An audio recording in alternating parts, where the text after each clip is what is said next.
Hey guys, welcome back to the channel. Today I'm in Maplewood, New Jersey, and I'm going to be doing a 200 amp service upgrade. There's an existing 100 amp service being used right now. We're going to upgrade to 200 amps so that this particular customer can do some mini split air conditioning systems. I think he wants to do that later this month or maybe next month. Not exactly sure, but thanks for being here. If you haven't already liked this video, please do that. Hit the subscribe button and the notification bell so you get notified when I upload my next video. As with all service upgrades, the first thing I do is I shed the load, and that means turning off all the individual circuit breakers, including the main, before pulling the meter and cutting out. So the gentleman I'm working for here actually found me on YouTube. He saw one of my videos, reached out to me, told me he lived in Maplewood, and if I could come out and give him an estimate on a service upgrade with Square D QO circuit breakers. So we went out there, I met with him. We looked at the work, we decided on a price, and then once the deposit's paid, I apply for the permit, and the DCA has exactly, I'm sorry, not the DCA, the building departments have 20 working days to either approve or disapprove your permit application. Usually what I do is I'll seal them here at my house and then put them in the mail. About 4 weeks later, I followed up with the building department, and they never received my permit application, so it got lost in the mail. So that was one delay. Then we decided one day we were going to come back and do the grounding. And once I got there, I did a little bit of grounding and it started raining. So I don't like to work in the mud if I can avoid it. Obviously, digging for the grounding electro conductors to both of the ground rods and the outside. And of course, if my tools get wet, I'm in trouble.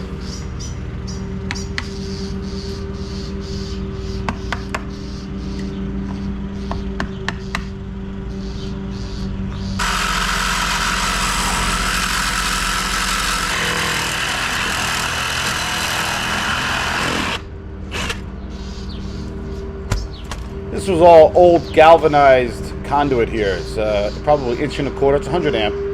And so I've disconnected it up at the top. Then I cut it at the bottom down by the meter. And now I'm going to try to shimmy it down behind the ladder. You'll see me as I pull the ladder away from the house just to get that service head past that top rung. Right here you'll see it.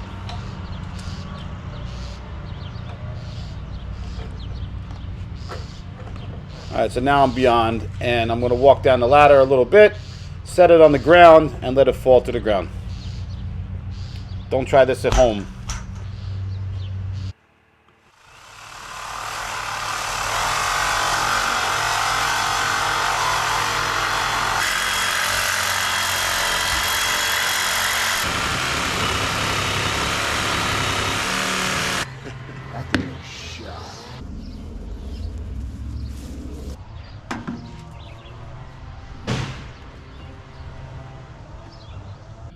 So I'm very pleased with that. I manufactured the offsets in that PVC in my garage last night. I meant to hit the camera, but I forgot to turn it on, and before you knew it, I was done. So I did a lot of prep for this job last night because we're going out to dinner with my family later at the Jose Tejas in Woodbridge, and so I want to make sure I'm out of here by 6 o'clock.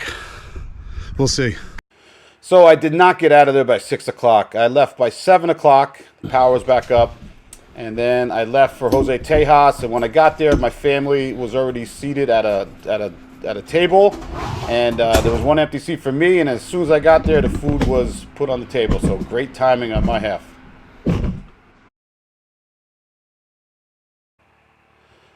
I believe this was an old Murray panel, and actually the main breaker I still have in my garage. It was just unique. They came in the one side, and then terminals on the load side, and then finally backfeeding the bus bar. I don't think I've run across this panel too often, and I would say this was maybe put in sometime in the 1960s if I had to guess. And then of course the original panel probably had the Edison-based twist-in fuses. So this is what we would call a third generation electrical service upgrade. And this house is over 100 years old, like I said. I think it was built in 1926. The gentleman told me. So what I'm doing here is I'm labeling each of the circuits with some white tape. And yes, I know, I see in the comments, yes, I do know they make a book with the numbers that you can wrap around the conductors would be a lot faster. I totally get that. I keep forgetting every time I go to the supply house or I go to one of the big box stores to pick that up. So I do read the comments, obviously, and I will be doing that eventually. I think I've done like 3 services without those stickers. I've done this, and so I keep procrastinating, but one day we'll get there. So as you can see, this old panel, there's no arcing marks on that bus bar at all. So all the circuits are loaded accurately or not overloading. They're definitely not taxi. There's no pitting going on. This bus bar and this panel is actually in really, really good condition. However, I always guide my customers to upgrading a service if the panel or the meter or any of the service equipment is older than 50 years. If it's older than 50 years, we've advanced. The products today are much more safer than they were 50 or 60 years ago. And so when you need that circuit breaker to trip, you better make sure that it trips. So any equipment older than 50 years for service-related equipment, I always suggest that we upgrade to newer equipment.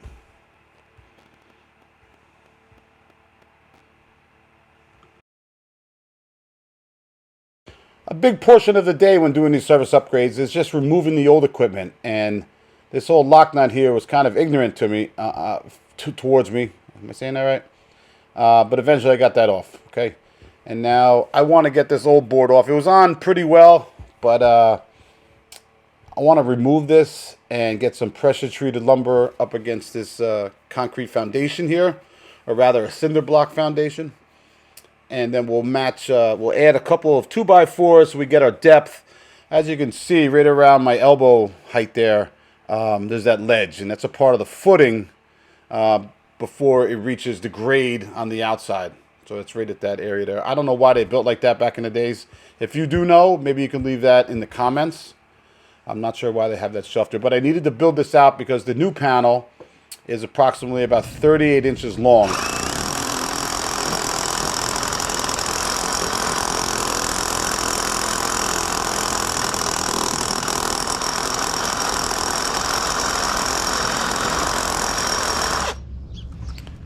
Sometimes just getting these old conduits out of the way takes time.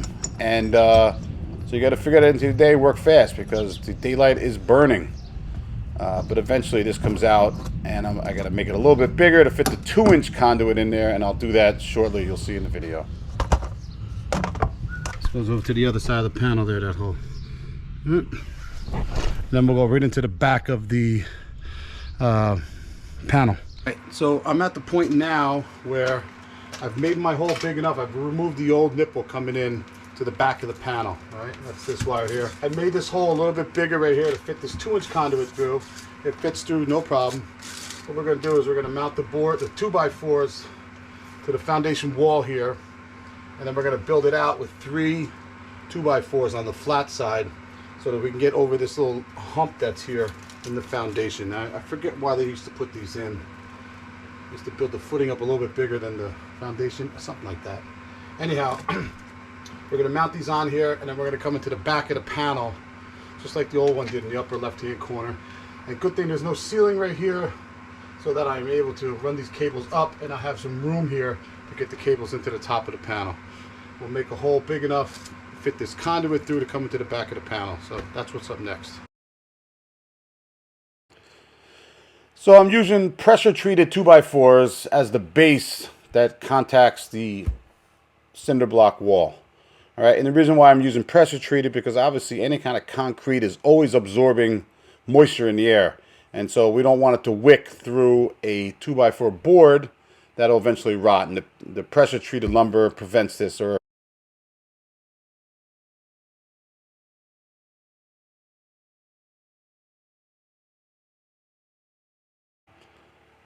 obviously, I don't know about you guys, but all day long during work, people are texting, emailing, calling, and I kind of have to multitask at this point. A lot of times I just want to concentrate on doing this work, and so maybe I'll put the phone in my pocket, and you know, I might not be as attentive as possible, or as I could be, because I got to get this work done. It's burning daylight, and like I said, we got plans for the weekend. I had plans for dinner later that night. So I usually get to the job for a service like this around 8 o'clock in the morning, maybe 8:30. I think I got here at 8 o'clock in the morning. So I wouldn't be there till 8 o'clock at night, and I got out of there at 7. So it was a long day. I had some problems lining up this panel board once I got it mounted. And as the PVC comes from the outside to the inside, I always want to make sure that the PVC is going I'm like a 5 to 10 degree angle down. So if water was to ever get inside there, it would have to migrate up the conduit, not down the conduit. I'll get into a better explanation in a few moments here. I try to explain it as I'm doing it. But it's very important. Obviously, we don't want water in any of our electrical conduits, but Mother Nature has other plans most of the time. And so we want to arrange our conduits, arrange to drain, so to speak, okay? And so all I'm doing here is just making sure that the conduit has a slight pitch to it. So in the event that water were to get into this conduit raceway, it wouldn't leak down into the new panel. So as you'll see here, I'll put the board up and then I'll take it back down just so I can get that angle. All right, so I just want to show you something here that's pretty important to me. When we go to put this panel on, I want to make sure that this conduit between the panel and the LB on the outside, I don't know if you can see it in the video here, but I just want this to be elevated. So God forbid water ever got in there, it couldn't make its way down inside the panel. It'd have to go uphill. And so if we just have maybe like a 5 degree incline or decline, whatever you want to, whatever way you see it, that's important to me. So that's why I took the panel back down, and so I can have it so it's down maybe like anywhere from 2 to 5 degrees. It'll be perfect. This way, if water does get through, it leaks through that LB for whatever reason. If it does, it's not going to get inside this brand new panel. It's going to have to go up the pipe here. So that's why I'm struggling with this panel board and why it's taking me so long to get the panel up. All right, so now I'm cooking. I got that conduit the way I want it, and so I can set the panel on my board, and then we're going to go chop off the outside to make sure that the LB's got the right length as well. You see out here on the outside, this pipe is perfect. We're going to put an LB on here. We can move it around. We can get it on there. The meter's right there. I'll make doing the outside a piece of cake. We got a few hours putting those circuits back in the panel before we get to the outside here. Okay, so there is a strategy to getting these conductors inside the enclosure here. So some of the smallest or the shortest conductors here, as you can see, is the armored cable. So I want to make sure I come into the closest knockout at the top of the panel so I don't have to put in a junction box to extend the circuit. I got no problem extending the conductors inside the enclosure. I know some people frown upon that, but it's required, not required. It's okay to splice inside an enclosure because there's nothing in the NEC that says you cannot do that. So the short conductors, they go in first, and they happen to be all these armored cable. And so what I like to do is put that the duplex connector up in there. You tighten down that set screw and it bonds both of the outer jackets to the connector. And then once you put the connector inside the enclosure and you tighten down the lock nut, that's what creates your bond for the armored cable there. I call it the BX cable, but there's no such term in the National Electric Code called BX. So it's armored cable. That's what that rugged jacket around the outside. It was older. So we still use this today, but most people, like myself, I would prefer to be using MC cable, which is lighter, comes with an insulated equipment grounding conductor, and it's easier to work with.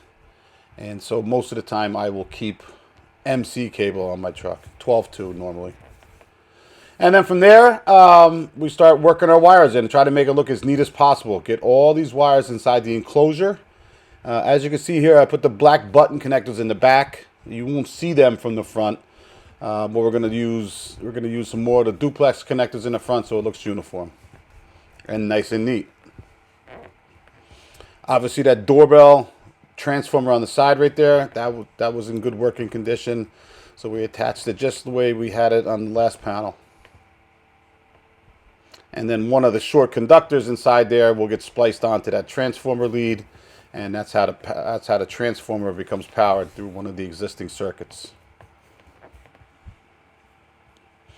And so this goes on 3 or 4 hours, getting these circuits back inside the enclosure. Obviously, I like to terminate all my neutrals and grounds. This is a main disconnect right here, so we put the bonding screw in, and we use the grounded neutral conductors and the equipment grounding conductors on the same bus. And so this process usually goes pretty quickly. I try to make it look as neat as possible. Sometimes with the older conductors, they have to be extended. It doesn't look beautiful, I get it. But it's the right practice. It's the correct thing to do here. Now, if the cable was too short to enter the enclosure, we'd have to put a junction box nearby and extend it. And so, being that this basement doesn't have a ceiling, it makes that process a lot easier.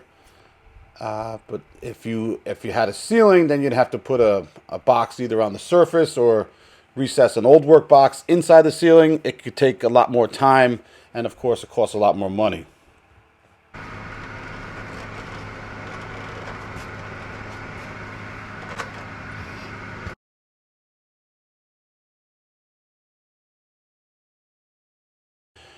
So the National Electric Code does require that you do work in a workmanlike manner. It doesn't define workmanlike manner, but it requires it. So there's always gray area in the National Electric Code, and that's just one of them. That's just one example, I should say. So overall, tying in this panel and putting the circuit breakers in probably took me about 4 hours, maybe 5, 4.5. I don't time it. This gentleman had an existing portable generator wiring system with a separate box, and you splice all the circuits in the old box. I don't particularly like doing it like that. I didn't even have to ask him. He asked me to put an interlock in, and of course, the interlock I had on my truck was for a home line, so I knew I had to come back for something. Now I have to put in the interlock when I come back, and you'll see that in another video.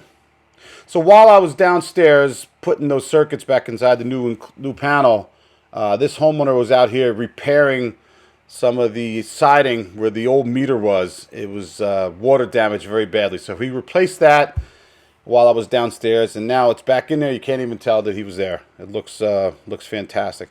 So I'm going to try to put the meter back right where that old meter was before. So you really want to have it somewhere around 6 feet. This is PSE&G, and I think they want 6 feet to the middle of the meter. This piece of PVC that's bent already, I did that first thing when I went there before I turned off the power, because that was kind of like a custom fit.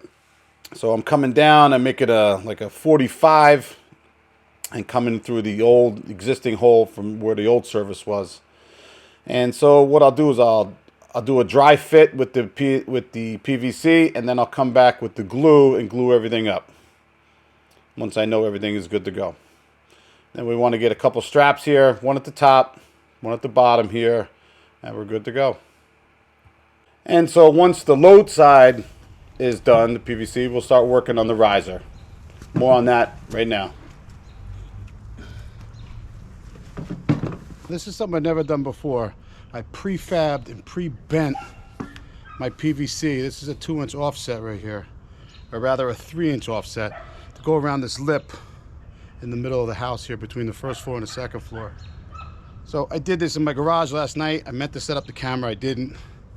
So this is the first time I'm trying this, and I looked at it this morning. It's pretty good. Let's see how I did.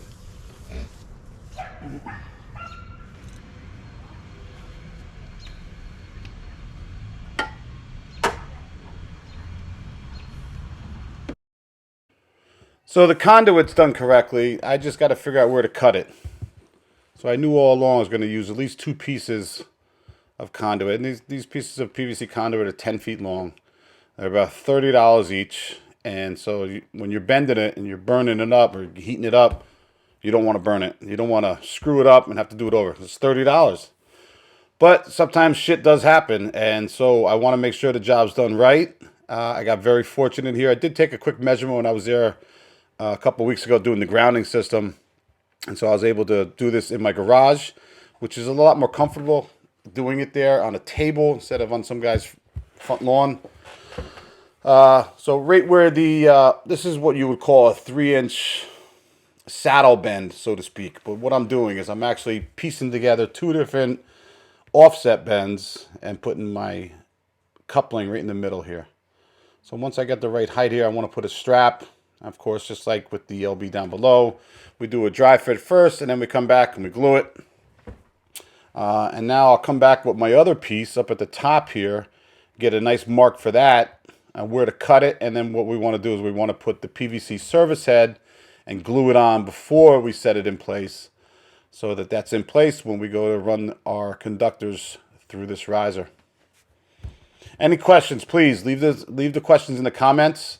I do like using PVC. It does look nice, but it costs more, and it's a little more labor intensive.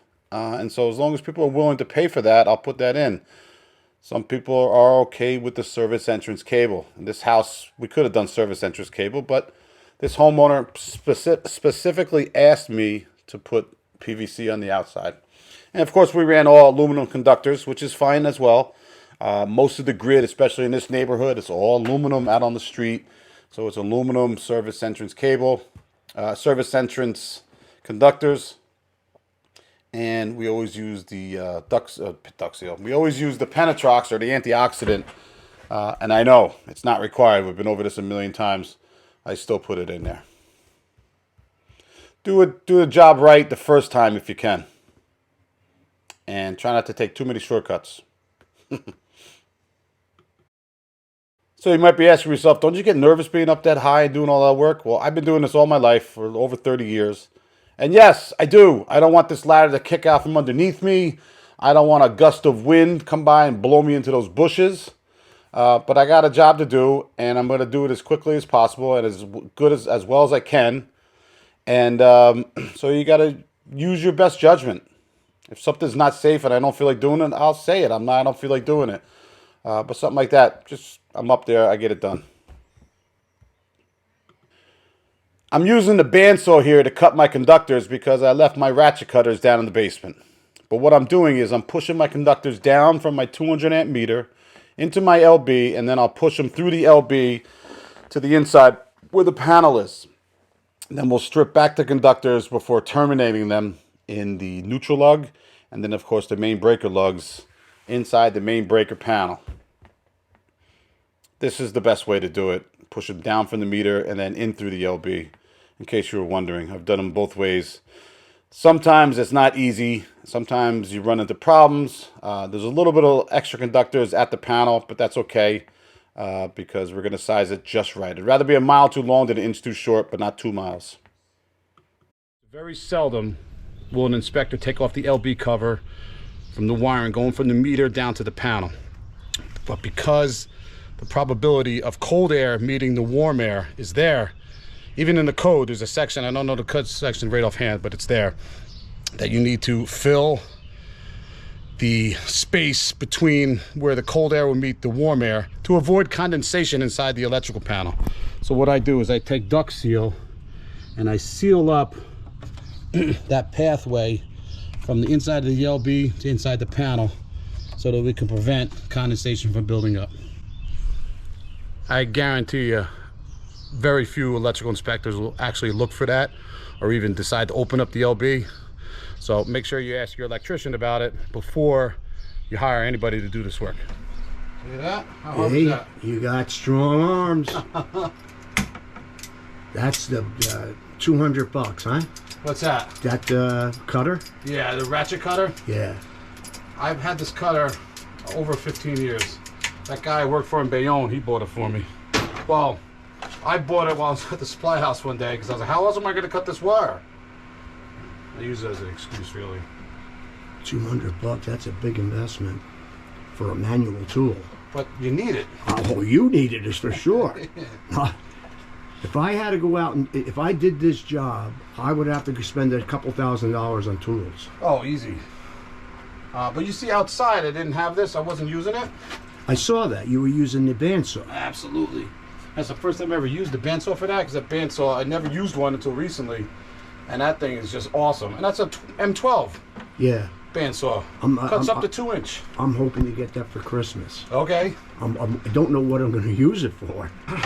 I don't know if you ever heard of this place called Acme Tools online. Oh, sure. Yeah, they do good tool deals there also.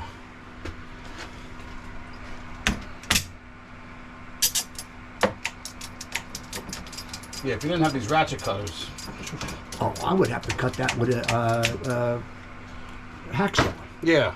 And you saw this thing here too, right? This 4/0 stripper? Yeah. That's a good thing to have. Another $60 or $70. It's that much? Yeah. Now, who sells this? Powers have this? This is, they might have this. This is made by Klein. I probably got this from Acme Tools. But what happens now, what I found out about Home Depot, I don't know if you know this. At Home Depot, you can get any tool you want, but it might not be on the shelf. Because Milwaukee's got to pay Home Depot for the amount of shelves they want to have their tools. Is that right? Yeah, that's how that works. You're good. Yep. I didn't know that. So you can order anything you want online. They just don't stock everything at the store. But it's in a warehouse nearby. You know what? I'd rather get it online. Yeah. Especially if it's expensive, because you get free delivery. Yeah, as long as you're home to get it. Well, that's the other thing. We live on a dead end at the end of on a dead end.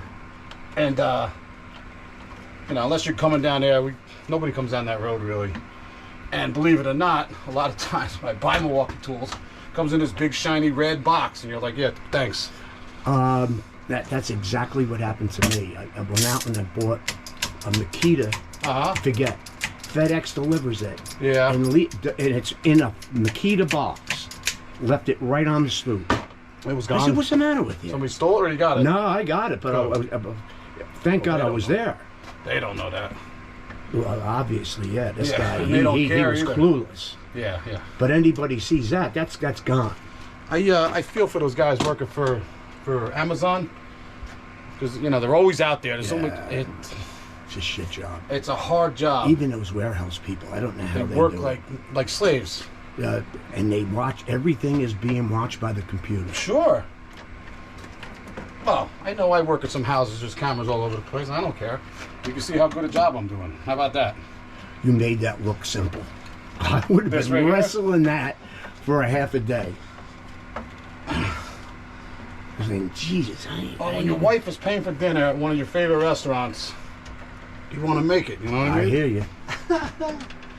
Now these here, this is a new requirement for the Yes, I saw that. These are nice. And the square D ones are the nicest ones. They fit on there nice. The Cutler Hammer ones are like, how does this stay on? This is kind of dumb. And so this prevents, well, it's supposed to prevent accidental danger, but guess what?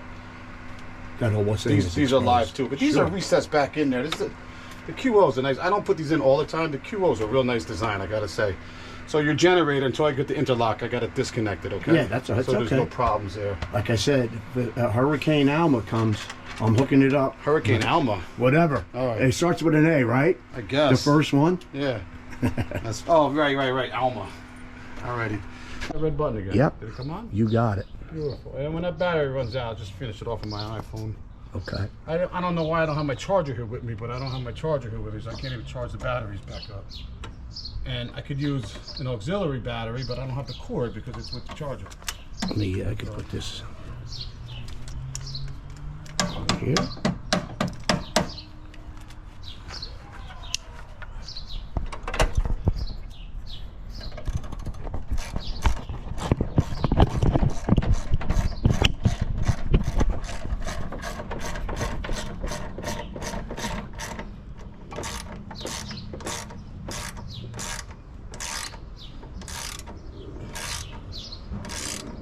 So the other day when I was changing out the 100 amp meter to 200 amp meter, it was this socket right here. It was just a flathead screwdriver, but it broke away from the assembly here while it was live, and I was like, oh, what the fuck? It was like, what a nightmare. And I got it done. It's like, what's next? You know what I mean? We all have had those days. Yep.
Makes quick work of that. Isn't that nice?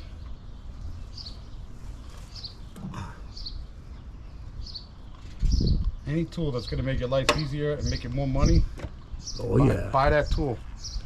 I'm with you on that. Yo, that's so expensive, man. That's a waste of money. Well, if you think it is.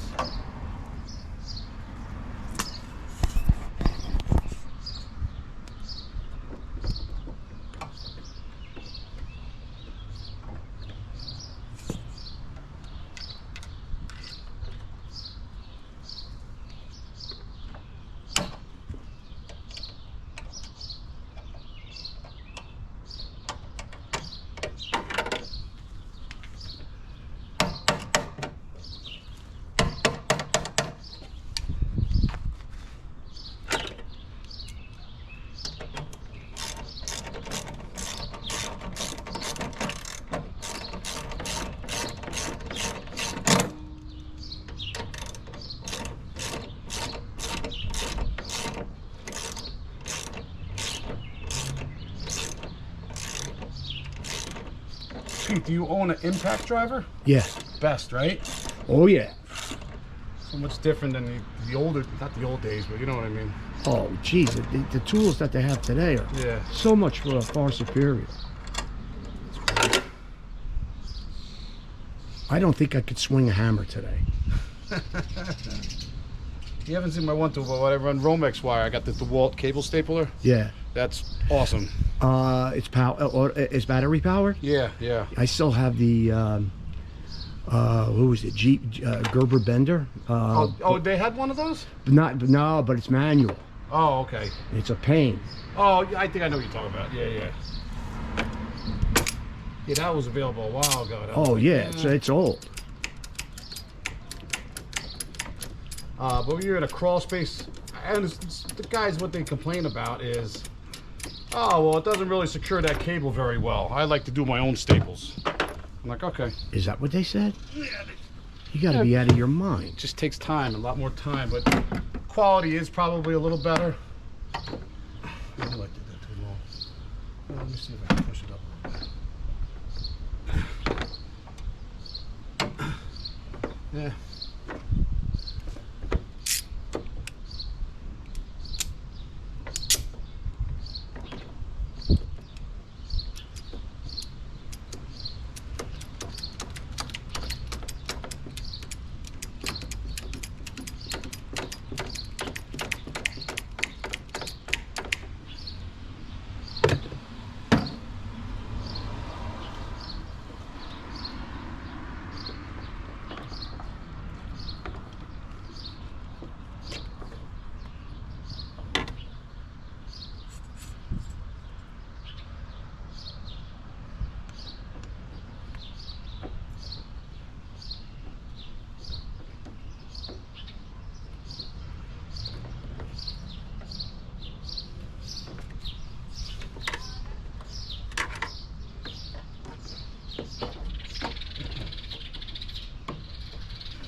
Oh, getting there. I'm tired Is that too. red buttons, they're still going, huh? Yeah, it's still going. Good.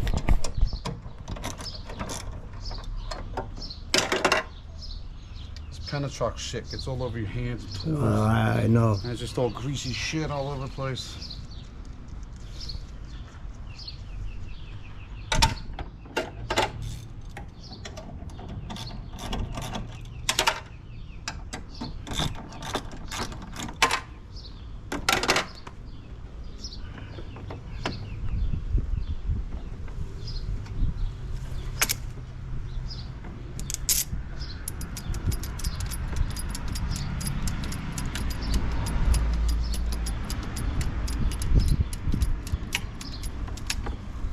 That's ingenious, that tool. It's a good tool.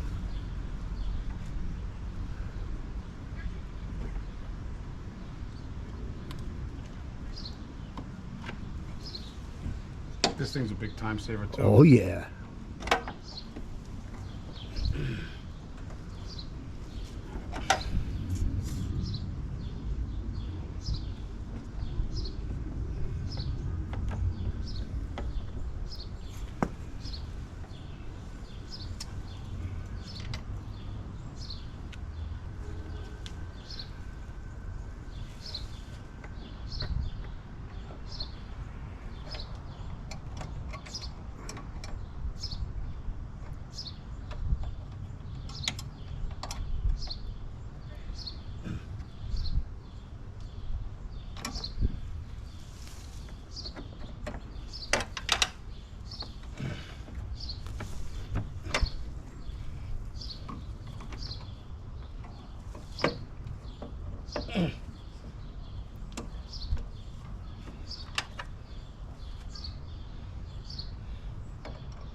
Feel your pain. Yeah.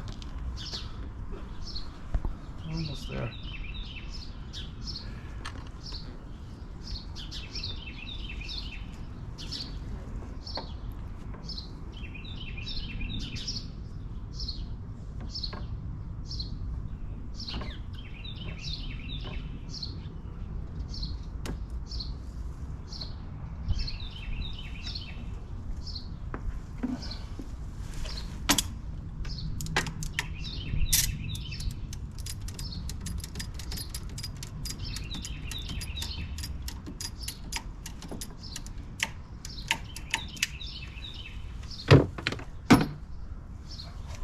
It's all over you. I can't get rid of it right now.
Shit. Oh. It's getting that time of the day.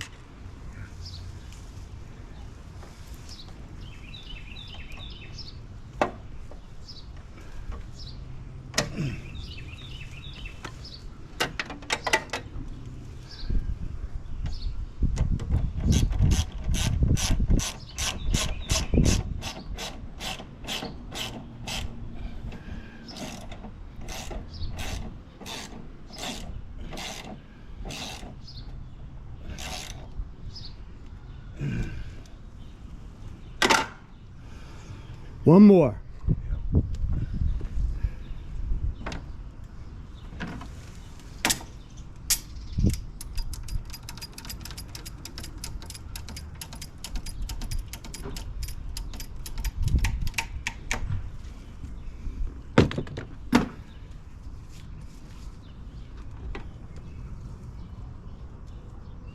should really mark this with some. Yeah, that looks awkward. It there's no. Is it written on there? It is. It's etched in there. See that? There you go. But they also this is 250 FCM.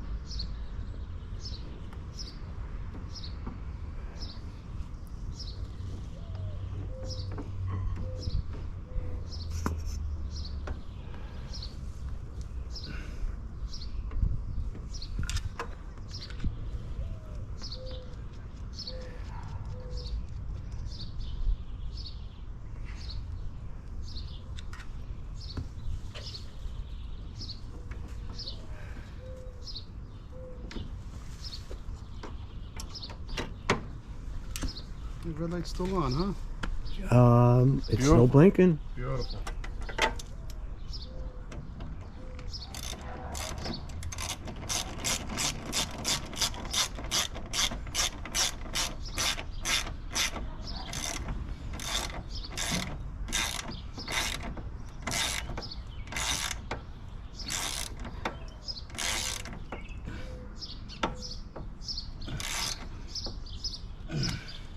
A lot of muscle in that one.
You must take all the dogs out for a walk in the mornings. I haven't seen one all afternoon now.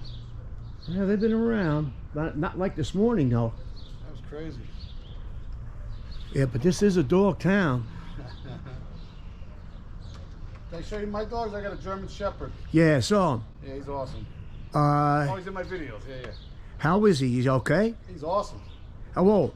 He's 5. Oh, he's a pup yet. Yeah, he's awesome. We just had our dog. We had to put her down. Oh, I'm sorry. But my wife is devastated and never I don't ever. even want to think of that day.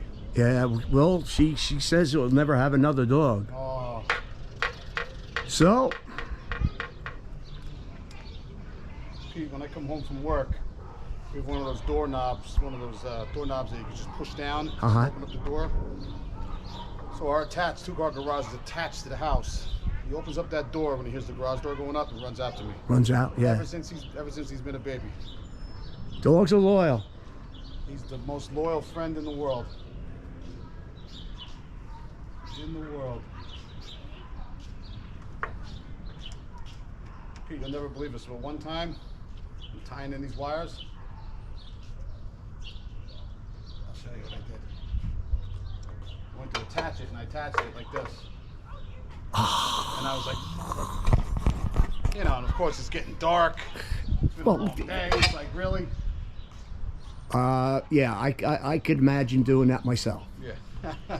You're doing this all day. You're One time. tired, It's the end of the day. and now you got your ladder caught in a wire. Yep. Well, just top off the rest of the Ready afternoon. to cut the ladder. He's like, fuck, I gotta go. Oh man.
Yeah, this is way too short.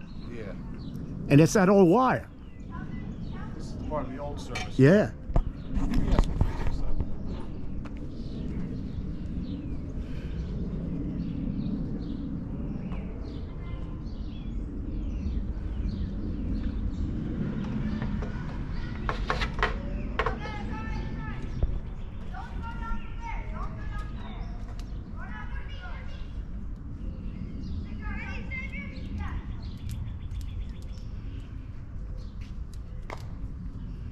battery's still going, huh? You're on your last leg here. 1%? I don't see a percentage, but it's red. Okay, yeah, I see it. As long as it's blinking, I know it's going.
Try this at home, kids.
Remember when you were a kid, you had like no worries in the world?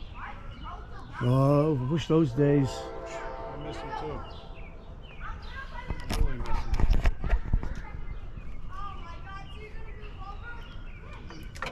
Good.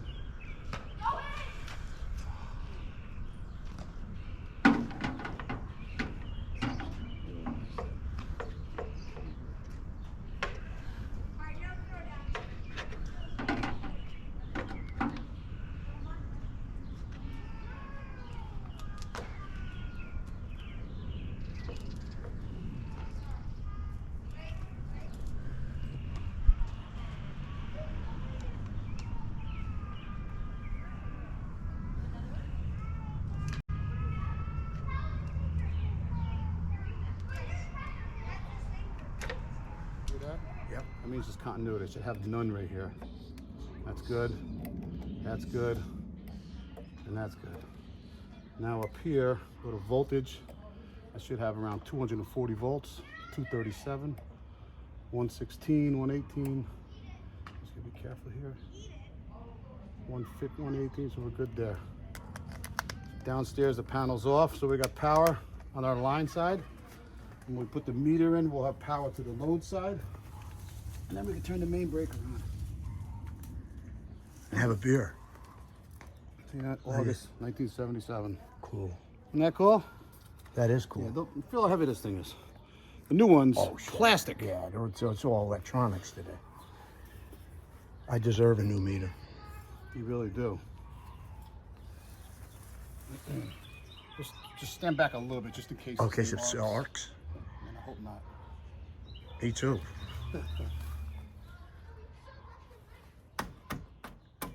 You know, about 2 years ago, 5, 12, 23, 85, Sonny? 85, sounds good.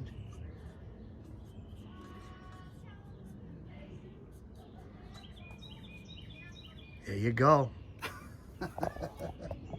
See how many thumbs. I'm seeing how many people unsubscribe because of that.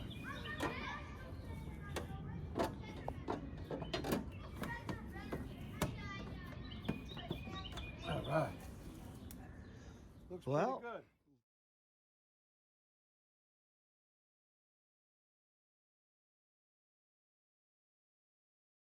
All right, so always stand away when you turn this main breaker on, because God forbid there is a problem and it's an arc flash.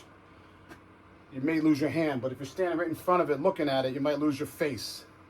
So I always stand back like this when I turn this on. There we go. And we can turn on one at a time. How about that? Oh, it's good to have power. Oh, we love the power, Pete. We love the power. What Classic would we electric. do without it?